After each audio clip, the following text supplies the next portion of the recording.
Lércio, como é que você vê no dia a dia hoje com essas gerações atuais, né? A gente falou outro dia aqui sobre alguns temas de RH, né? Mas Sim, não tem jeito, eu assisti, muito boa. onde tem pessoas a gente tem que ir contextualizando, né? Como é que, como é que você vê hoje essa capacitação técnica aí do vendedor, né? Porque a princípio parece muito simples o que a gente está tratando aqui, do cara responder uma pergunta com outra pergunta, né? Mas no dia a dia, para capacitar a pessoa para conseguir selecionar, não tá tão simples, né? Então, a característica, desse vendedor, primeiro, assim, ele não tem que estar preocupado em vender um produto, né, ele não tem que estar preocupado em vender lubrificante, tá entendendo? No meu conceito é isso, ele tem que estar preocupado em investigar, né, o cliente, em conhecer o equipamento, né, enfim, conhecer o cliente e conhecer o ambiente que ele vai vender o produto, conhecer o equipamento e conhecer o que o cliente está usando então é importante que ele conheça muito bem, sobre tecnicamente aquilo que ele vai aplicar e o produto da concorrência também, entendeu. Então, se ele não conhecer, todo esses detalhes, tiver conhecimento profundo disso, quer dizer, ele não vai conseguir agregar valor na venda dele. Então, a gente vai se aprofundar sobre as questões de especificações, de normas, de, homologações, porque o vendedor, às vezes, ele tem todas essas armas na mão, mas ele não sabe aplicar isso. Ele não sabe como utilizar isso. Simplesmente, ele quer, aplicar a as condições comerciais de brigar com o preço, né, mas ele não sabe mostrar a vantagem e o que isso pode influenciar na produtividade, e na redução de custo do cliente. Então, se ele usar todo esse conhecimento, né, e aplicar no cliente, ele consegue ter uma vantagem em relação à concorrência e a discussão de preço por litro, né, ela se afasta e a gente começa a discutir, o que eu consigo aumentar na minha produtividade, na longevidade do equipamento, no ciclo produtivo, a gente começa a discutir, hã outras questões, ao invés de ficar discutindo quanto custa o litro do lubrificante. Então, a ideia, né, de quando a gente, vai contratar, um vendedor, principalmente quando a gente fala de área industrial, é de a gente formar esse vendedor, né, para que ele seja um perdigueiro, né, um farejador de problemas, né, e ele vá para dentro da indústria e a primeira pergunta que ele faça para o comprador: "Qual que é o seu maior problema?", ou seja, ele quer enfrentar um desafio para provar para essa indústria ou para esse comprador ou para esse chefe de manutenção, que ele tem capacitação para solucionar aquele problema que ele tem dentro da indústria. Então, essa é a melhor forma de você, eh formar uma parceria, de você fidelizar um cliente, né, e começar a iniciar um fornecimento, né, e provar que você tem competência. É ter uma ação de consultoria. É muito interessante o que você falou, porque essa é a percepção que eu tenho, tá? Eu tive a grande sorte, é muito legal de falar isso, de conviver com grandes profissionais, empresários no Sindilub. Eu ainda sou um privilegiado. Então, desde os antes dos dinossauros, eu convivi, os dinossauros, os caras aí mais novos, né? E uma característica muito marcante, todo mundo que eu convivi nesse alto nível, né? Porque ser empresário no Brasil é um desafio, né, Lars? E ser empresário no mercado de lubrificante, que é se não um dos mais competitivos do mundo, né, é mais É, ainda, é que todos esses profissionais vivem o mercado. Então, o que eu vejo nas novas gerações aí, não sei se é o momento ou o ambiente que eles estão, é que não tem aquele interesse em viver o mercado, em respirar, né. Então, a gente teve um caso, eu até registrar aqui, a gente perdeu uma pessoa muito querida no setor, puta de um profissional e pessoa, o Márcio Camargo, né, que tem uma trajetória muito legal, que é um exemplo disso, né? O cara vivia o mercado, tanto que num grupo aí do Sindilub, que é restrito para as pessoas do nosso setor, foi uma comoção muito grande, né? Então, eu vejo que, em cima do que você falou, hoje a gente tem essa escassez das pessoas quererem respirar um negócio, né? Então, elas estão tratando a carreira delas como elas vendem óleo, só no preço, né? Sim. E aí, queria emendar na pergunta, né, que a gente falou de equipamento, né? E quando é um produto automotivo? Que hoje a gente, quando vai tratar do automotivo, a comoditização, né? Difícil falar essa palavra, é muito recorrente num produto que tem que atender um monte de especificação, né? Então, olha tudo igual, 530 serve para qualquer motor. Quais são bons argumentos assim? E entendam, isso aqui não é um treinamento, né? Não. São provocações. Provocações. Quais são os diferenciais aí, quando vai para o automotivo? O cara ligou lá e falou: qual que é teu preço? Vamos lá. Como é que faz, Everton? Antes de eu responder essa sua pergunta, vou fazer 2 outras considerações.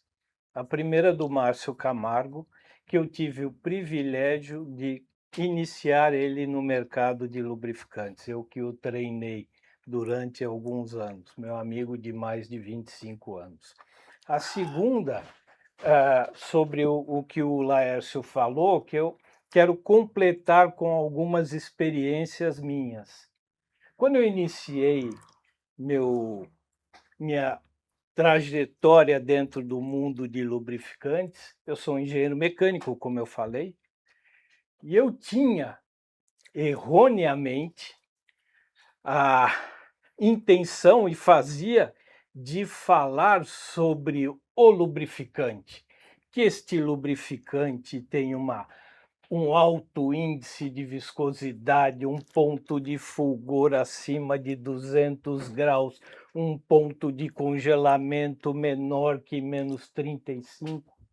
Isso é errado, porque não é isso que o teu cliente quer escutar. Ele quer saber dos benefícios que esse óleo vai trazer para ele.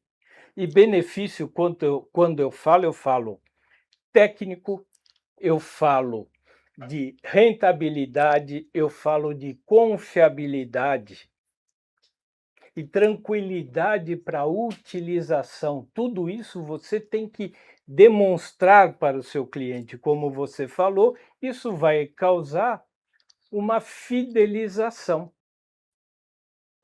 Agora, com relação a essa sopa de números e letrinhas, você tem épocas em que, se você pegar no século passado, é pesado eu falar isso, mas é verdade, século passado, você teve uma progressão das normas de qualidade muito rápidas.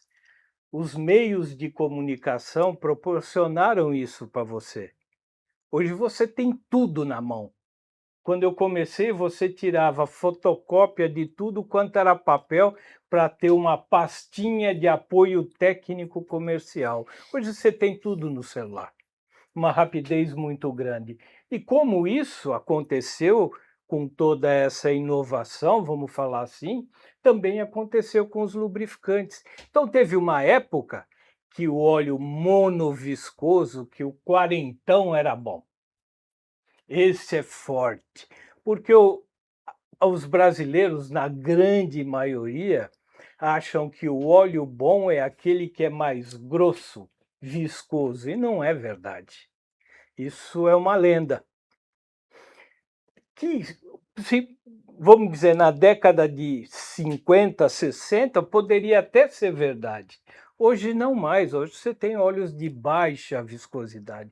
Então, eu ficar falando se é melhor o 530, hoje eu tenho o 0,8, que é uma classificação de óleo muito menor, ele é muito fininho, menos viscoso na linguagem técnica. O Everton, até te cortar, porque eu acho que quem está assistindo a gente está imaginando aquela figura do trocador de óleo que tira a palheta, né? E mostra assim com a mão, até prova, né?